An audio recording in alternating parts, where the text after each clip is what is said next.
Sa pagputol naman, para mas mabilis, puputulin mo siya dito. And then pagputol mo siya, gagawin mo na siya, i-slide mo lang. Ito yung left blade, ayan, tapos ito yung right blade, yan yung pamputol mo. Tapos okay na siya, gagawin mo siya. Ano siya, para hindi aksaya sa oras, di mo. Isa, dalawa, ihulog mo siya dito. Ulit, isa, dalawa, ihulog mo siya dito. Mas mabilis siya. Kaysa sa ilapit mo siya sa katawan mo. Ganyan lang siya, oh.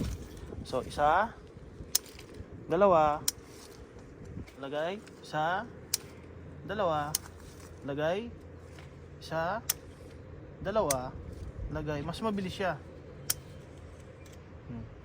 Di ba? Oh, ganyan lang siya. Isa, dalawa, isa, dalawa, isa, dalawa. Steady lang yung ano mo. Hindi mo na siya lalapit sa katawan mo. Alam mo na siya. Mas mabilis. Hindi siya aksaya sa oras.